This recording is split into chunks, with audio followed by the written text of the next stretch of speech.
Hey guys, welcome back. It's me, Sahil Mahajan, and in today's video, we're going to be taking a demo into RDS. So in the previous video, we had a discussion related to RDS. We had an overview what RDS is, what are the different functionalities, the different engines that are available on AWS. So in this video, let's go ahead and deploy a database on AWS. So as you guys can see, I am on the console right over here. We're going to go to the search and we're just going to type in RDS.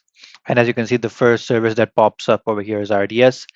Let's go ahead and click on that.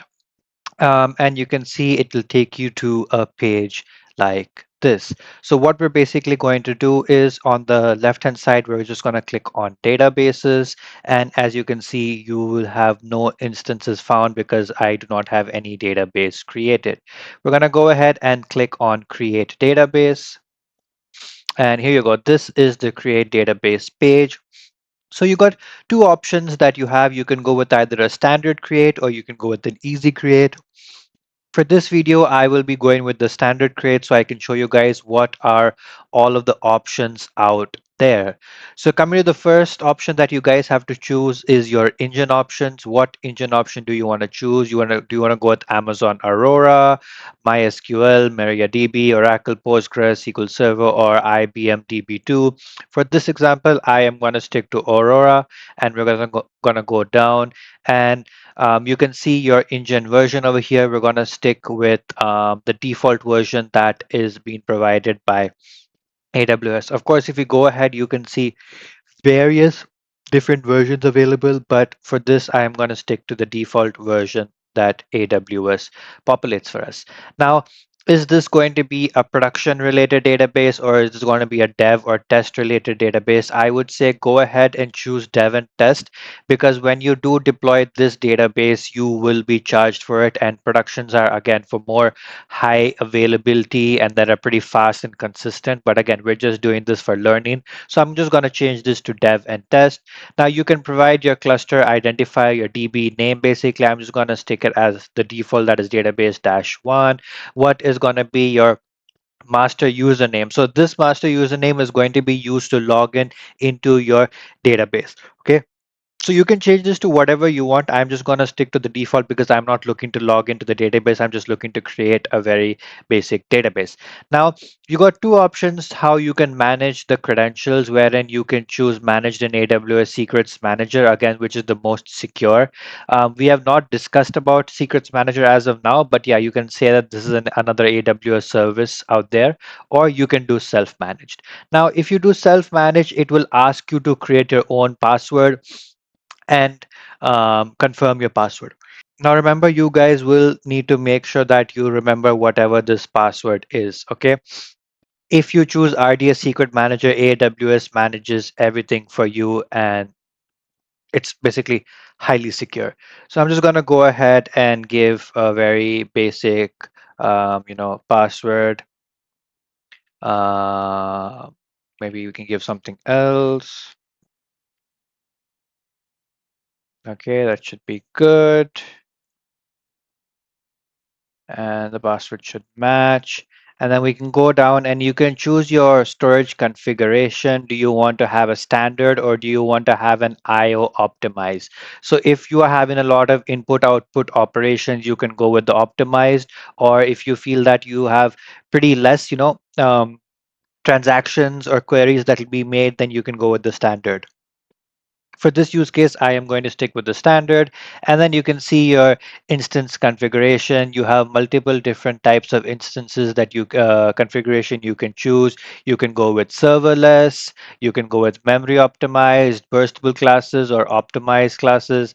I am going to, choose serverless for this option. I would recommend you guys to choose serverless too, as it will be pretty cheap if you are planning to deploy this for a couple of hours.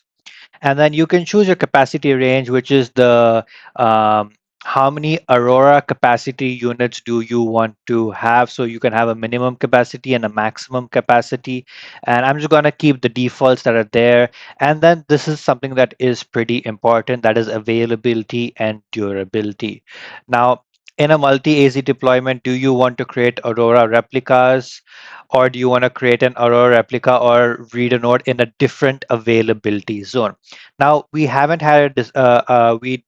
discussed about replicas as of right now, but this is something that is pretty neat and something that I really like about RDS and especially Aurora. So either you can say that no, I don't want to create any Aurora replica, or you can say that yep, I want to create an what do you say, Aurora replica, or maybe a read replica, but in a different availability zone. So this helps you to have more availability.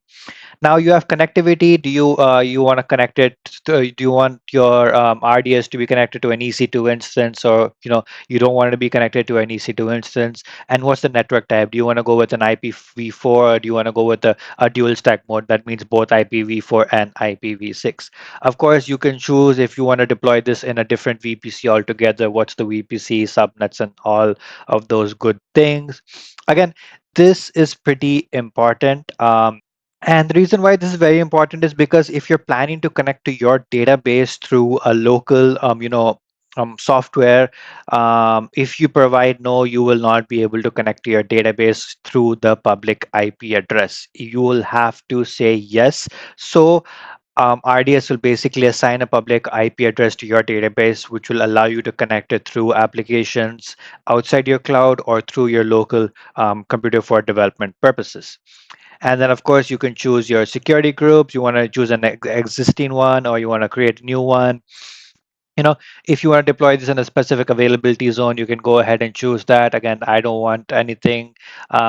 You also have the functionality to enable RDS proxy. We haven't discussed about RDS proxy yet, but we will be coming to it. And this is pretty good to help you reduce your costs. And of course, your CA, that's your certificate authority, which is again optional. And I'm going to leave all of that as default. And of course, you have your tags and authentication. Monitoring, you can choose your monitoring. Normally, the 7 days is under the free tier. So if you do, what do you say, plan to have monitoring, then choose 7 days for the same. And then we can go ahead and look into our additional configurations. You can choose your initial database name, your parameters and all of those good stuff. What's your backup retention period that you want to back up your database up to 7 days? Do you want to also copy tags to snapshots? Again, we haven't specified any tags for this specified database instance, but if you do, then those tags will also be copied over. And another really important thing is enable encryption. Um, I would always recommend to make sure that encryption is enabled for your database, because if you're planning to create any read replicas or Aurora replicas, then you would need encryption to be turned on. And if you created a database that does not have encryption, then you will not be able to create any replicas.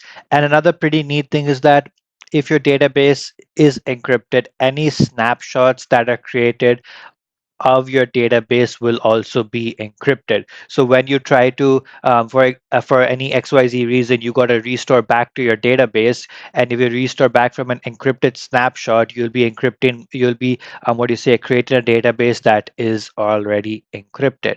And then you have all of your other basic stuff, and we can just go ahead and click on create database. And as you can see, it says your password is invalid because it should not contain any one of these symbols. So I'm just going to go ahead and change my password, and that should be good. And we can try this again. There we go. Let's scroll all the way back down and let's click on create database. And here you go. I think it is creating our database. Let's give it a couple of seconds.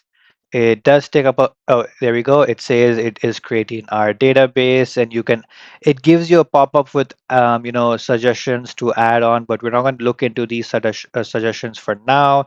And as you can see, your database is being created. Let's quickly go ahead and click on refresh, and we can still see that our database dash one and our database instance one is being created. You can go ahead and you can see, when you're going to open up your database, you'll be able to see your various different properties. First coming to be connectivity and security. You can use these to connect to your database. Now, this is your writer endpoint and this is your reader endpoint. So you have two different endpoints for two different purposes, which is pretty neat. Um, as you can see, it defines what's the writer endpoint, what's your reader endpoint. So if you have an application, like for example, let's take a reports application. Now, this reports application generates reports and it does not need to write to the database. So instead of providing the endpoint of the writer, you can just give the reader endpoint and let it read data from your database. And we can quickly go ahead and click refresh again. As you can see, it successfully created database one. And then if you have any IAM roles that were attached, you can do that, or you can also add IAM roles to this. You can share your DB cluster with other AWS accounts across your organization. And if you have connected any EC2 instances, they will be populated right up over here. You can also set up a Lambda connection, which is pretty neat. And this proxy relates to RDS proxies. Again, as mentioned, we haven't discussed about it yet, but we will pretty soon. And we can go to monitoring. You can look, it will show you all of your CloudWatch related. Again, as our database is just deployed, we won't be having anything to see. Any logs and events that took place. You can add auto scaling policies. Um, if X ACUs have been used, then you want to auto scale it, or whatever your criteria is. Any recent events that took place. So we did create our database, hence why we have that. You can go to configurations. You can view all of your configurations right over here. You can do your maintenance and backup related stuff. Your tags, of course, we haven't provided any tags, but if you want to, you can. And any recommendations that AWS does want to provide you will be available right over here. And then we can go ahead to database one, instance one. And again, you can just see your database instance basically. And again, it gives you a pretty good overview over here, saying that what's the role, what's the engine, and which region and availability zone this database is deployed to, and what is the size. So we did choose serverless, hence why you can see serverless over here. So this is pretty much about it related to RDS databases. How can you create a database? What are the different options and features that Amazon provides you with while creating your database? So I hope you guys did like this video. If you did, please make sure to leave a like. If there are any topics out there that you guys would like me to cover, please mention them in the comment box below. Hope you guys have a great day ahead. See ya. Take care. Bye bye.